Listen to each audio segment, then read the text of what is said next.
Well, good afternoon, brothers and sisters. Welcome to Readings with Regina. And as always, I want to give a big shout out to all of my subscribers. Thank you so much for hanging in there with me. That means the world to me. Now, Readings with Regina, as you all probably know, is based upon the Black literary tradition in America. And if you are of African descent, you should know your Black literary history in this country, especially your Black literary history that has been written by your ancestors. That's what this program is about. In addition to the fact that reading or listening to reading or being read to does wonderful things for the brain. And I truly, truly hope to influence the growth and development of young Black people because we are living in a technological age where people are using their phone. They are not reading enough. And this does not just go for Black young people, but for pretty much all young people right now. And that's not a good thing. Books are very important. Books were written in the past so that those of us in the present can read them and create a better future. All right, enough of that. I'm going to get to Dessa Rose in just a minute. But before I do that, I have to say this. I have to say it. We are living through a genocide. I've said that at several different programs. And I'm saying that because I really want all of you who are listening to the sound of my voice to understand that we are living through a genocide. You dig? Because I've already talked about the genocide repeatedly of the Native American people, the folks that were here that welcomed all the rest of us here, the Red Nations. Well, they were genocided. This is why you don't see many Native Americans. Understand that? We are living in a contemporary genocide. And I bring this up, by the way, I had a bad cold, so you'll hear my voice go in and out. I bring this up because I heard our president, President Trump, say that Bibi Netanyahu, Prime Minister of Israel, is a hero. Lord have mercy. A hero? A war hero? See, I done seen the pictures, and I'm sure you have, of babies with their faces blown off, arms blown off, bellies split open. And it's not even just babies. It is children. It is teens. It is young people. And it's not even just them. It is men. It is women. Israeli soldiers are even raping Palestinian men. And I have to hear that this man that has stirred all of this up is described as a war hero. Hello. Have mercy on me and have mercy on you. Whatever you could do to stop this genocide, you should be involved. Why? Because you're here. If you weren't on earth, could I say this to you? No. But you're here. And I want you to understand what it means to be on earth at a particular time. And I also want you to understand that all of us on this planet, especially when we learn of your circumstances, we actually are responsible for one another. Now, you could believe me or not, and that's not what this program is really about. But I had to say that because I want all of you to understand that we are living during some very perilous times, and I want you to play your part. What would God want you to do? What would the universe want you to do? What is the best thing for you to do at this time? And I don't want you to just ignore this. Do not do that. That is unhealthy. All right, now let me get to Readings with Regina. Now, my first book is Dessa Rose, and you have seen this before. I'm going to show you a picture of the book cover, Dessa Rose, okay? And I'm going to be reading about her. You know, she was that revolutionary pregnant woman that led a revolt along a coffle. You see, a coffle was used to, in fact, move enslaved black people from one area of the country to another. You see that the men have their hands tied behind their back, and the women are in the back, and their hands are tied as well. And you can also see the white males, it's 3 of them, on horseback. The white males, they rode on horseback. However, the enslaved people, they had to walk thousands of miles from one region of America where they were actually bought and sold on an auction block to another region of America to be handed over to their new owners. Lord, have mercy. This is the history of this country. Dessa Rose, this novel, is based on a true story that happened in 1829. All right, so Dessa has been caught. By the way, not everybody that rebelled were caught, and you need to know that too. Every time you read or hear about a rebellion, know that not every person was caught. Just know that. All right, here we go. Dessa had come to look forward to the talks with the white man. They made a break in the monotony of her days. She had slept a great deal when the first came to the farm, surrendering in the deep quiet of the cellar to the exhaustion she had held so long at bay. But once she was rested, misery had come upon her in shuddering waves she hoped would kill her and the dreams. She had paced restlessly, the chain that held her to the stake in the middle of the dirt floor clanking behind her. Sometimes she lay listlessly on the pallet or sat against the wall behind the dull sunlight that entered through the tiny window. Always, whether her eyes were open or closed, Cain walked with her, or Mammy, or Jita tugged at her head rag, or Carrie Mae frowned her down about some little foolishness. Aunt Lafonia, Martha, they sat with her in the cellar. She grieved in the presence as she had not done since their loss.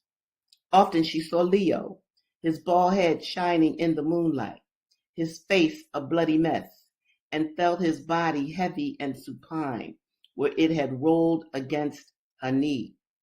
Her hands moved ineffectually above the gaping hole in his chest. Big Nathan whispered eerily, urgently, above her, "Help me get his jacket off, help me." Leo's skin was still warm, the flesh flaccid. She cringed away from that memory, that ghostly vision. They hadn't killed Leo.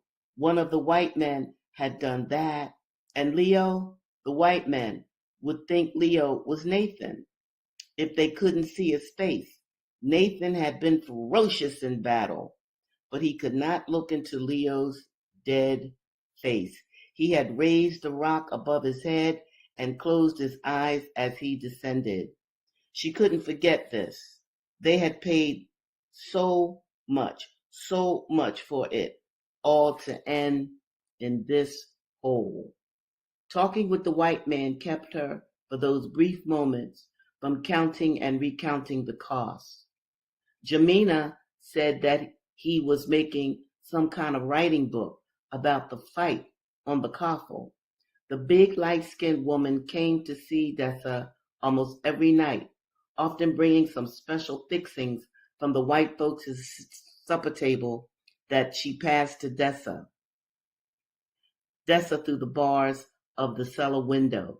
At first, in her misery, Dessa hadn't understood why this house servant would take such risk for her, or even wondered why she had merely accepted dumbly whatever the woman offered.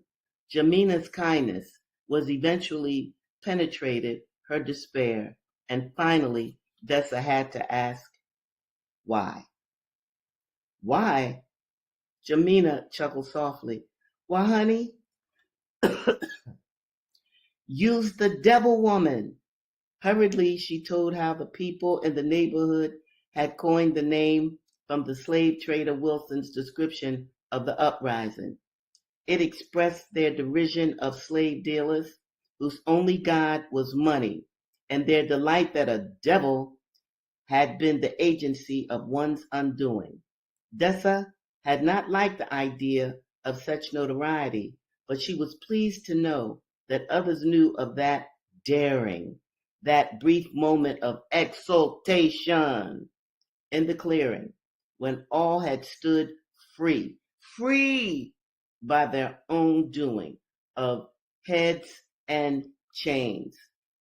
She was grateful for the brief companionship of the other woman, for no one else came to see her or came near her. Now and then she did hear a scrape of a song or caught a word from a raised voice that might have been meant for her to hear. Often, when she sat with the white man, she saw one of the men or women going about some errand in the yard. Once two wide-eyed, bare-bellied children had appeared suddenly behind the white man's shoulder. One had smiled quickly, tentatively, at her. Then they had scampered away as silently as they had come. The white man never knew they were there. Twice a day, Jamina bought her meals. If her master had unlocked the door, Jamina sat down the tray without a word. More and more often now, Beaumont, Jamina's husband, unlocked the door. Now keep that in mind, people. Keep that in mind. Master say he got better things to do than wait on some donkey. Jamina had chuckled the first time. Beaumont guarded the door. Go on.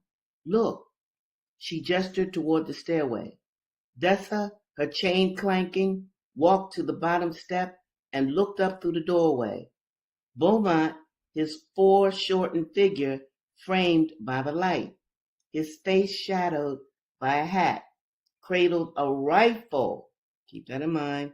Cradled a rifle in his arms. He wiggled the fingers of one hand at her. His teeth flashed whitely and were gone. Jamina took up Dessa's slop jar and turned with a nod and a brief smile, and she too was gone. Dessa understood. Even with Beaumont above, it would not do to tarry. Now, I'm going to stop right here. Wait till Thursday, and you hear what happens. Now, this is 1829. This next book is Incidents in the Life of a Slave Girl. Let me show it to you. This is a true story, and it is written by Linda Brent. That's the name she gives herself in the book, Linda Brent, but her actual name was Harriet Jacobs, and she too is an enslaved woman, but right now she's an enslaved child. Okay. She's talking about her childhood here. Such were the unusually fortunate circumstances of my early childhood. When I was 6 years old, my mother died, and then for the first time, I learned by the talk around me that I was a slave. My mother's mistress was the daughter of my grandmother's mistress. She was the foster sister of my mother. They were both nourished at my grandmother's breasts. Very often, masters would enslave or, impregnate their wives and also their enslaved females. So the enslaved female would have milk in her breasts so that the white mother didn't always have to breastfeed her own child. You could just give that child to an enslaved woman who had just given birth, and she could breastfeed. In fact, my mother had been weaned at 3 months old that the babe of the mistress might obtain sufficient food. They played together as children, and when they became women, my mother was a most faithful servant to her whiter foster sister, On her deathbed, her mistress promised her that her children would never suffer for anything, and during her lifetime she kept her word. They all spoke kindly of my dead mother, who had been a slave merely in name only, but in nature was noble and a wonderful woman. I grieved for her, and my young mind was troubled with the thought that who would now take care of me and my little brother? I was told that my home was now to be with her mistress, and I found it a happy one. No toilsome or disagreeable duties were imposed upon me.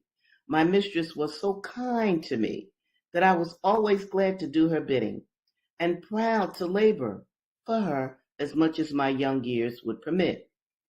I would sit by her side for hours, sewing diligently, with a heart as free from care as that of any free-born white child. When she thought I was tired, she would send me out to run and jump, and always I bounded to gather berries or flowers to decorate her room. Those were happy days, too happy to last. The slave child had no thought for the morrow, but there came that blight which too surely waits on every human being born to be a chattel. Now, I've told you all what chattel was. Chattel was enslavement for black people for generation after generation after generation after generation after generation. This is why it is important that those of you of obvious African descent know your literary history. All right. Where was I? Chattel. When I was nearly 12 years old, my kind mistress sickened and died. As I saw the cheek grow paler and the eye more glassy, how earnestly I prayed in my heart that she might live. I loved her, for she had been almost like a mother to me. My prayers were not answered. She died, and they buried her in the little churchyard where, day after day, my tears fell upon her grave. I was sent to spend a week with my grandmother. I was now old enough to begin to think of the future, and again I asked myself what they would do with me. I felt sure I should never find another mistress so kind as the one who was gone. She had promised my dying mother that her children should never suffer for anything, and when I remembered that and recalled her many proofs of attachment to me, I could not help having some hopes that she had left me free. My friends were almost certain it would be so. They thought she would be sure to do it on account of my mother's love and faithful service. But alas, we all know that the memory of a faithful slave does not avail much to save her children from the auction block.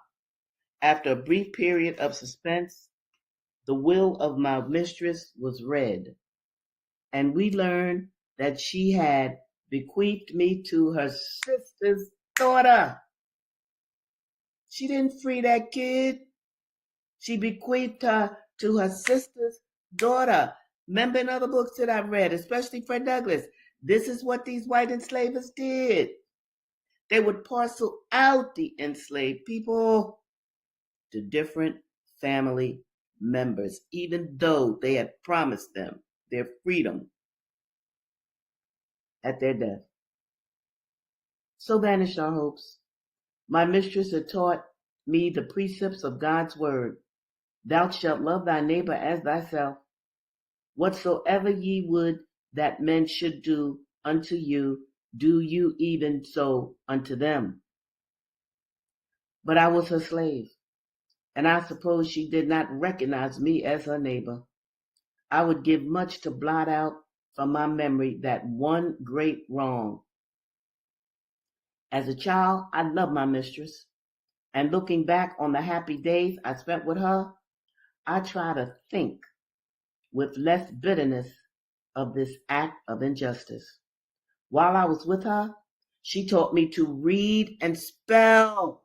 This too is why I want my audience. You must read more. You should read more, because understand this. I'm talking to present now. The people who truly control this country want a stupid populace. They want you dumb. Trust me on that if you don't believe me. Just trust me and think about what I'm saying. So I really want folk to read. And I'm starting with the African American, although we weren't called that then, literary history. Okay. She possessed but few slaves, and at her death, those were all distributed among her relatives. Hey, they weren't giving up that money. They weren't giving up that ease that slavery gave them. 5 of them were my grandmother's children and had shared the same milk that nourished her mother's children. Lord have mercy. Notwithstanding my grandmother's long and faithful service to her owners, not one of her children escaped the auction block. These God-breathing machines are no more in the sight of their masters than the cotton they plant or the horses they tend. Now that's Linda Brent. That's Incidents in the Life of a Slave Girl. That was about a child slave not knowing she was a slave till she was about 6 years old, and then having to rectify with the power differentiation between the mistress and herself as an enslaved girl, even though they were around the same age. Now, the last book, wait a minute, let me look over here. I think I got a comment. Where are we? Okay, here we go. Feathers up, feathers up, right on. Clicks, clangs, and coders. All right. Here's another one. That was huge for them. A human right to be able to. Good. Clicks, clangs, and coders. I hope I'm saying your name right. I like that because that's what this program is all about. That's what I want to wake up in our people. We must read more about all different kinds of subjects. Well, let me not preach because I got one more book to read, and I really do want to get to this book. Okay, now this is a Clotel. Let me show you Clotel. Oops, do I have it here? Clotel or the President's Daughter. I can't find it. Okay, I don't want to take the time. Oh, here it is. Here it is. That's Clotel. And I wanted you to see her because she is representing not only the mulatto woman, but the quadroon woman. That is a mulatto enslaved person and a white person. When they get together, they produce a complexion like Clotel's. All right. And that's very important for you to know because I hear from my students, colorism is still going on today, And I also want to remind you folks in your particular families, when some of you, some of your relatives have children and they're very light, okay? And you're like, we aren't very light people. Well, go back into history because they are along your bloodline. I'll talk more about that another time. So this is Clotel, or the President's Daughter. And this was written in, I believe, 1858. I'll be sure to check on that because I like to give you the right dates. Now let me go over the title of today's session.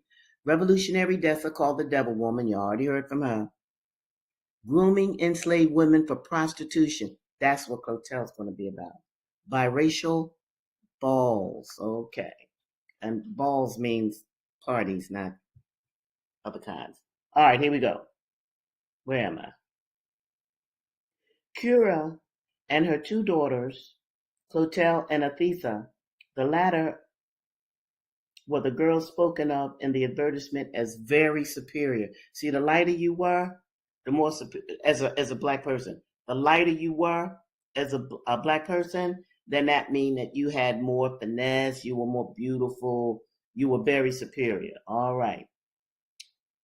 Currer was a bright mulatto and a prepossessing or prepossessing appearance, though then nearly 40 years of age. She had hired her time for more than 20 years, during which time she had lived in Richmond.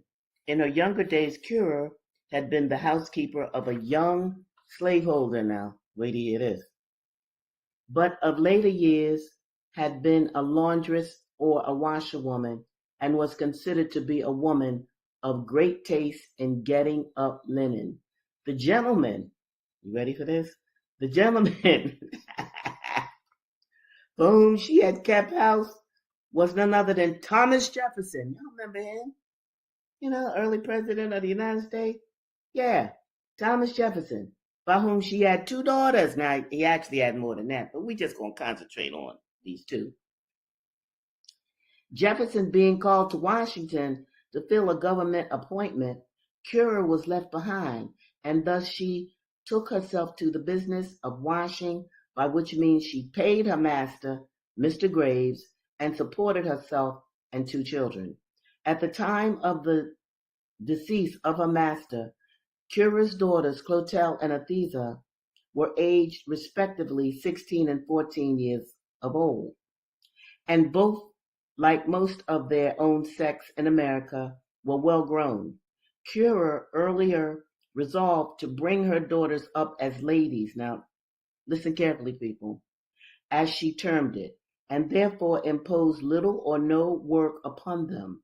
As her daughters grew older, Cura had to pay a stipulated price for them, yet her notoriety as a laundress of the first class enabled her to put an extra price upon her charges, and thus she and her daughters lived in comparative luxury. To bring up Clotel and Athesa to attract attention, and especially at balls and parties, was the great aim of Cura. Although the term Negro ball is applied in most of these gatherings, yet a majority of the attendants are often whites.